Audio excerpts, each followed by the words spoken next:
Good morning, I'm Mars and I'm in Japan right now. So pag-usapan natin ngayon ang tungkol sa Japan visa requirement at saka yung may mga tanong kasi dito sa previous ko na vlog tungkol sa paano ba, like for example, paano ba ma-approve yung Japan visa mo or fiancé visa. On my case, for example, kasi yung asawa ko yung nag-invite sa akin, so with guarantor at saka ito yung Philippine passport ko. So I had 5 Japan visa and all of this visa was approved. So it was approved. My first Japan visa was issued in the place of issue was in Manila, of course, but I got this one in Cebu. So that was 2016. So that was my first visa, and it was given they give me 15 days to visit here in Japan. I mean before, so bago ako nakapunta dito, so dumaan ako sa yung process kung paano ma-approve yung visa niyo, at saka meron ako mga tips dito sa mga nagtatanong sa akin at gusto kong sasagutin yung mga tanong ninyo, at saka with the help of my husband right now.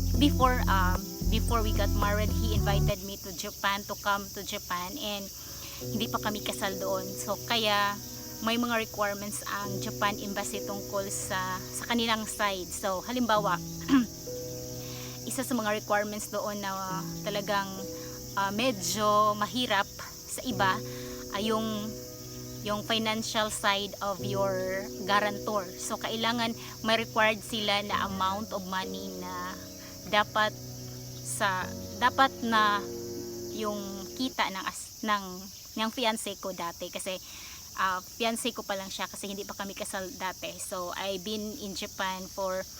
was in Japan visiting in Japan for 4 times, and then on my 5th time visiting in Japan, it was really for good. I was here because it's for marital purposes, and my husband told me that I need to quit my job in the Philippines so that we can stay in Japan with my child. Okay, so ang 5th na visa ko, mayroon akong tips sa inyo sa immigration, kasi sa immigration medyo marami silang mga tanong.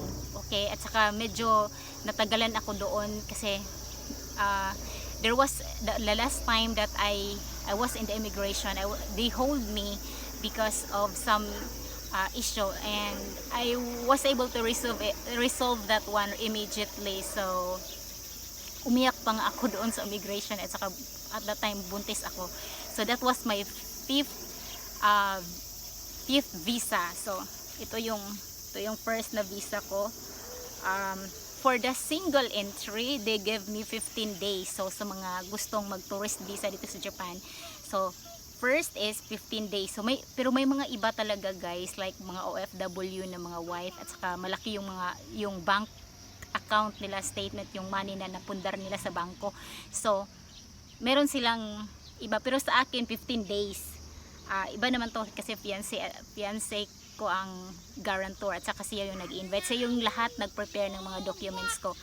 At guys, ito nga, kapag ang fiancé mo ay isang American at ikaw ay isang Filipina, at siya yung mag-invite sa'yo at wala kang trabaho, pwede naman siguro yan. Basta guys, ito yung tandaan nyo. Wait muna, kasi yung bata ko nandito lang kami sa park, pasensya na kasi ang bata ko dito umiyak na.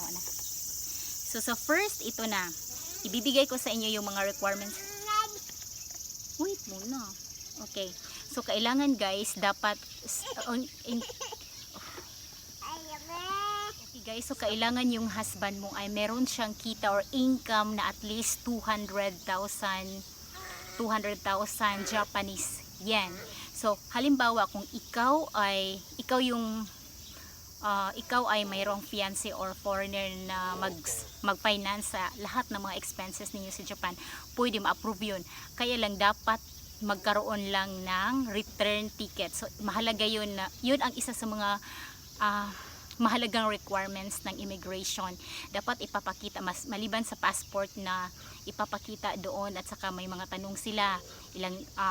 On my case, kasi nagtatrabaho ako sa school, so may mga tanong sila, babalik ba ako, ilang years ba ako nag-work sa school, tapos ang mahalaga is dapat meron kayong tinatawag na, so dapat guys meron kayong return ticket, yun ang mahalaga. At saka kung wala kayong relatives dito, tapos mag-hotel lang kayo, dapat ipapakita niyo sa immigration na meron kayong hotel accommodation. Isa yun sa mga hahanapin ng immigration dito pagdating niyo sa Japan. So dapat meron kayong naka-print out na hotel accommodation. At maliban pa doon, kasi 5 entries ng visa ko ay approve lahat. So ito, may butas na siya kasi meron akong bagong Philippine passport na kinuha dito sa Japan. Medyo may kamahalan lang dito kaysa sa atin. So tapos na to kasi expired na siya. At saka sa bagong Philippine passport ngayon na nakuha ko dito sa Japan, 10 years ang expiration date, kasi bago na yung presidente natin, si Duterte na. At saka yung first ko na entry, di ba? Sinabi ko sa inyo yung first ko na entry, that was April 2016. At saka every summer lang ako nakakabakasyon, or binibigyan ako ng ini-invite ako ng fiancé ko dati, ngayon asawa na, kasi busy sa work, sa school. So yun. At saka 15 days, single entry siya, pero approve agad. Tapos yung second entry, that was 15 days din siya. So date of issue is November 7, 2016. So ito yung second ko na punta sa Japan. Okay, naka-arrive ako dito, that was during December. So mga break time sa school kasi medyo busy yung peg natin. So may trabaho tayo kasi dati. Pero guys, kung wala kayong trabaho, at saka mayroong mag-finance sa yung pagpunta dito sa Japan as a tourist, so pwede yun as long as your guarantor has a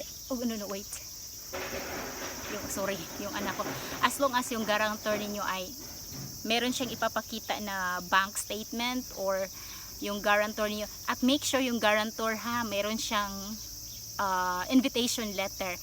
Dapat i-handwritten, o kung Japanese guys, sa amin nga case, handwritten yung ginagawa ng asawa ko.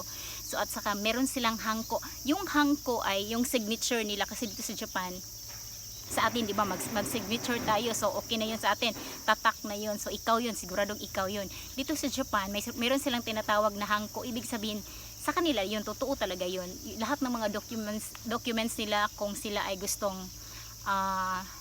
kumuha ng yung bank certificate from the government, so may hangko yan. Kung gusto silang bumili ng bahay, lalagyan nila ng hangko. So yung hangko ay nagpapatibay na sila talaga yung tao na nasa document. At saka yung mga papers nila dito, mga original. So kapag nagpa-photocopy ka, paglabas sa photocopy ay may word na copy. So meron akong sample dyan na tulad ng sa asawa ko. So ito na guys, yung pangalawa ko na entry. Tapos pangatlo kong entry is that was during summer break 2017. That was kailan ba ko? So 30 days na sa pangatlo kong pagpunta dito sa Japan bilang visitor. Binigyan nila ako ng 30 days na staying period in Japan. Wait. Si baby. Okay, so tapos that was 2017. Tapos yung pang-apat ko na entry pagbisita dito sa Japan, that was 2018.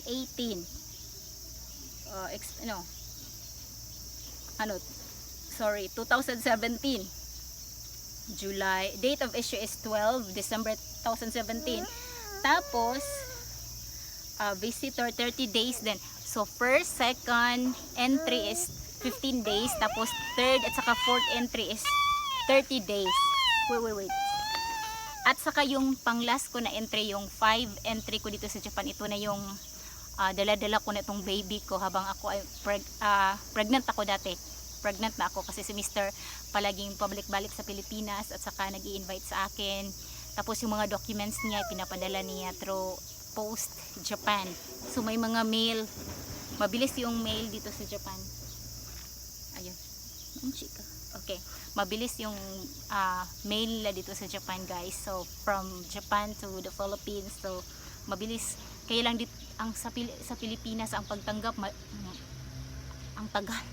Nawawala yung mga hindi talaga na yung mga documents ko, hindi siya napunta sa tamang address. Kaya nga ako na worry talaga ako at that time kasi I really need to have that document because the what to call this one, the discovery agency or yung agency na affiliated sa Japan visa, napaka-strict nila. Kahit maliit lang na mali, ipabalik-balik yung mga documents mo. So kailangan higpit talaga sila. At saka guys, yung mga requirements ko, ipapakita ko sa inyo mamaya yung mga guys, good morning. So this is a continuation as I promised yesterday on my blog that I will give you a detailed requirements of the Japan visa based on my experience. Guys, by the way, wag po kayong mag-alala sa immigration dito sa Japan ha, kasi another tip to, kasi they are very particular, they are very objective when it comes to, checking you when you will be here on once you arrive in Narita Airport. So sa Pilipinas na side, ang medyo madami silang medyo makulit, not objective but a little bit subjective, like yung personal talaga yung mga tanong nila. Well, anyway, let's continue on the requirements. Kailangan talaga meron kayong Philippine passport, at saka yung Philippine passport dapat valid siya and for 6 months. And then dapat may 2 blank space. Tapos yung pag-fill up ng visa, second requirement is yung visa application form. Ito yung sample ng visa application form ko na pinifill upan. Dapat walang erasure. Kasi yung agency na in-applyan ko sa Cebu ay medyo talagang they are very they really want to make it clean. And kasi yung manager sa agency na in-applyan ko ay Japanese, so they are very particular about erasure. Tama yung pagkakasulat niyo, at saka make sure na walang blank space. Lahat ay na fill upan talaga. So from if you don't have telephone number once you come here in Japan, so you put it none or not applicable. So dapat naka-fill up, at pwede rin i-handwritten. On the case of my husband, because he was preparing my documents and I also prepare, so he was using the computer or he was typing it using the computer. Now on my case, guys, pwede na siyang i-handwritten. So ito yon. At dapat yung photo na nakalagay dito ay 4.5 cm. At saka they are very particular about the photo. It should be white ang background. Tapos nagbibigay sila sa akin ng face. Sa doon ako nagpipay sa mismong agency na meron kayong recent photo. Dapat at least yung recent photo ninyo ay 6 months valid siya. Sunod na requirements ay yung birth certificate. Yung birth certificate dapat issue ng NSO. So ngayon hindi na siya NSO, di ba? Ano na siya? PSA. So Philippine Statistics na siya. So dapat original ang ibibigay niyo. Sa akin na case, kasi maraming tao sa Cebu habang ako ay naglinya, di ba? So ang ginagawa ko ay kumukuha ako ng maraming birth certificate from NSO. Kasi pabalik-balik nga ako sa Japan, at saka naubos na lahat yung mga NSO birth certificate ko from PSA. So dinamihan ko na lang kasi they want to have original. Well, they want also a photocopy. All of the documents that we have from the Philippine passport, you have to photocopy it in 3 copies. So remember ha, yung copies dapat A4 ang size. Yun ang mahalaga. Tapos, aside sa birth certificate na issue sa PSA, kung kayo ay marriage, so, dapat mag-issue din kayo or kuha kayo ng original na marriage certificate from PSA din. Tapos, yung issue ay 1 year. So, kailangan yon. Tapos, maliban sa marriage certificate, kailangan din sa Japan ang daily schedule or the itinerary, yung original. Pwede ninyong isulat handwritten. Another one is, if your guarantor will shoulder all your expenses, then make it sure nga ang guarantor mo ay magpapakita ng latest na kanyang bank certificate or i-photocopy yun. Dapat ipapakita yun. Tapos, ano pa? Yung applicants, kung ikaw ay mayroong trabaho, kailangan din ang applicant's income tax return or form 2316. At saka ipa-photocopy yan ha, 3 copies. On my case, kasi nagtatrabaho ako, so hinihingi ko siya sa mismong admin talaga namin sa HR namin. Form 2316. Madali lang yun, mga ilang days ko nire-request, tapos nakuha ko agad. So, dapat may pirma original yun. Tapos, original talaga yung kunin nila. So, dapat mag-photocopy ka. At next requirement, guys, is the guarantor letter with signature. So, halimbawa, ang fiancé mo ay Japanese. Sa akin nga case, kasi ang guarantor ko dati ay ang husband ko. So, dapat meron silang guarantor letter. Ipapakita ko sa inyo yung hangko ha. Ito yung hangko sa Japan. Ibig sabihin, ito yung signature nila na ginagamit para sa lahat ng mga documents na kinakailangan. So, dapat dapat nakaano siya dito sa papers nakalagay. Yun.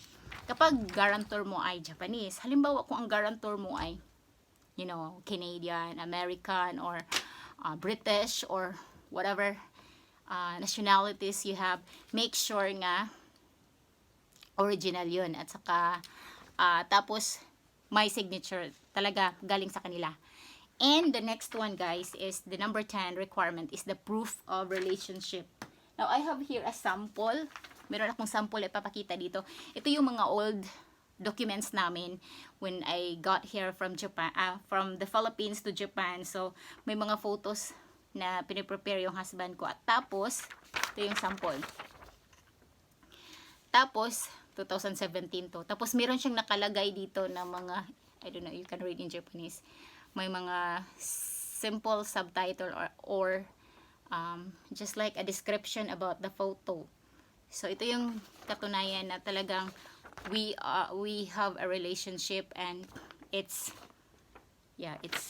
true.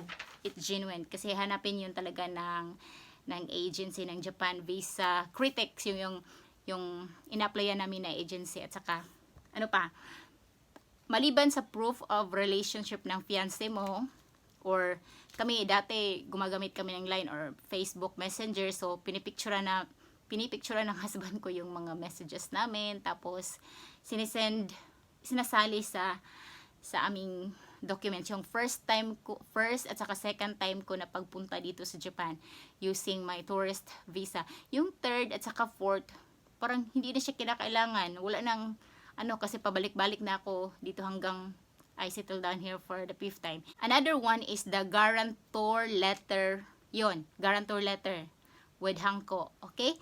And another one is, proof of relationship, the pictures or any conversations.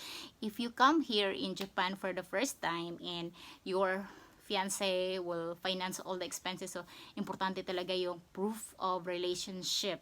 So, kailangan may mga photos kayo. At saka, madali lang to guys, yung agency na ina-applyan ko, 7 working days agad, mga 1 week. So, nakuha ko agad yung visa ko, second na visa ko. Tapos, if your guarantor is living in Japan, so make sure nga meron siyang resident certificate na galing dito sa kanilang tinatawag nilang City Hall. So, sa akin, kasi yung husband ko ay Japanese, so kumukuha siya ng resident certificate from their City Hall. So kung fiancé mo, halimbawa American, so dito nakatira sa Japan or other countries. So make sure lang na meron kayong resident certificate. Sa case ko lang yan, saka optional to ha, yung resident certificate. Depende yun kasi, depende yun sa guarantor mo. Okay, the next one is the guarantee letter. I'm gonna explain to you about the guarantee letter. Yung guarantee letter, pwede siya i-handwritten. Guarantee letter yung talagang nag-explain doon na ikaw ay iniimbita dito sa Japan para bumisita or mag sightseeing gamit yung kanilang yung guarantee letter. At saka optional yan, depende yan sa sa guarantor. At saka the next one guys is the income certificate of your fiancé. So mahalaga yung income certificate, or otherwise pwede din kayong gumamit, or pwede din kayong magpa-photocopy ng inyong bank certificate guys. And the last one guys is importante na meron kayong photocopy of your ID. On my case, ito yung mga natira ko na mga photocopy kasi ang mga original nito, malaki itong photocopy. Mag-photocopy kayo ng ID ninyo. Kung kayo ay meron na valid ID, pwedeng ano ba yung mga valid ID? Pwedeng school ID, kasi school ID itong gamit ko. Tapos kung meron kayong mga, basta any government na valid ID, pwede nyo ipa-photocopy. Tapos 3 copies yun ilagay. Okay, so yun lang. At saka, kung mayroon kayong mga tanong tungkol sa Japan visa na gusto ko yung sasagutin, kung mag-comment lang kayo guys sa aking channel kasi sasagot po ako sa mga tanong ninyo. By the way, also guys, is dapat yung guarantor nyo ay dapat sa first ko na visa, meron siyang na photocopy na ID. Nagpa-photocopy siya ng kanyang ID, valid ID. Ito yung photocopy ng kanyang detail. Tapos, ito pa yung tips ko ha. Pagdating nyo dito sa Japan, bawal, diba, mahilig tayo sa mga souvenir at saka mahilig tayong magdala ng kahit ano. Guys, para hindi kayo matagalan sa yung custom dito sa Japan, hindi kayo matagalan sa inuukit-ukit pa yung mga yung dala mo from Filipinas. So dapat hindi ka magdala ng mga dry fish. So kasi at saka yung mga fresh fruits, so wag mong dalhin kahit anong fresh fruits na hindi nabawal dito. So bawal yan. At saka pagkatapos napaka-strict dito, tulad ng kanilang meron silang mga aso or they have dogs to check in the Narita airport, saka sa immigration, di ba, mayroon kayong fill up na form, so dapat kompleto yon. So ito na guys, kapag ang foreigner na fiancé mo, maski Canadian yan or American ang magsusupport sa'yo patungo dito sa Japan at mag-sightseeing kayo dito, you have good time looking for a good place in Japan, because Japan really is a very good country. It's really clean and it's, make sure lang guys na yun meron kayong return ticket na maipapakita niyo sa immigration, at saka yung accommodation ninyo dapat naka-update yan, kasi parang nabahala yung immigration sa mga TNT, yung mga magtago-tago, ayun. So dapat meron kayong return ticket. On my case, may experience ako sa Cebu, kasi sa Cebu yung nakuha ko yung visa ko. Tapos kailangan lang talaga during my last time of visiting here in Japan for good, and I have to settle down here because my Japanese fiancé before, now my husband, told me that I have to quit my job because I am already pregnant and we got married. So and then kaya abrupt yung pagka-resign ko sa school. Tapos on my last day coming here in Japan, natagalan ako sa immigration at saka umiiyak ako umiiyak ako doon kasi I was thinking I cannot go to Japan, and my husband was waiting for me. So anong nangyari doon sa immigration? Yung flight ko, sabi nila, ma'am, hindi kayo i-approve para bumiyahe ngayon sa Japan. Bakit ba? Ano ba yung problema? So, kasi ma'am, ang kulang mo is wala kang return ticket. So, akala nila kasi, I don't know sa yung mga requirements ng Japan, na ipinasa ng husband ko. Basta, okay na yun, di ba? Kaya lang yung pinaka-importante na hinahanap ng immigration, hold ako for 30 minutes ata, yun. Tapos, sabi ko, anong gagawin ko ngayon, ma'am? Dapat bumili ka ng return ticket na pero hindi naman ako babalik sa Pilipinas after 90 days of I have 90 days staying period in Japan. So hindi ako babalik, hindi ko pa alam kung kailan ako babalik pag malaki na yung baby ko. So sabi nila, ma'am, hindi ka makaka-return talaga kasi walang ticket, kasi sabi ng immigration, for the security of the Philippine people, so dapat meron kayong return ticket, guys. Yun ang mahalaga. Ito na yung baby ko na kasama ko dati sa immigration, at saka may mga immigration staff talaga na medyo makulit, promise. Kasi on my case, hindi na ako nagpapakita ng ITR ko. Tapos hindi na ako nagpapakita ng bank account. Meron naman ako maliit na pera, pero hindi na nila kinakailangan yun kasi yung husband ko na ang nag-prepare sa lahat ng mga documents ko. So yun lang. So tapos yung proof, isa sa mga requirements, yung proof of relationship, dapat yung may mga picture kayo together with your guarantor or with your fiancé. So dapat malinaw yung picture niyo, at saka doon naglagay din si Mr. ng yung sinulat niya doon kung kailang petsa kami nagkita, tapos sinulat niya doon kung ano yung mga activity niya. Yung itinerary pala, guys, pag pumunta kayo dito mag sightseeing, dapat importante din yun kasi yun ang isa sa mga requirements nila. Kung meron kayong mga tanong, guys, tungkol sa Japan visa, questions, and I'm willing to answer all of your questions. Thank you so much for listening and watching. Mata ne!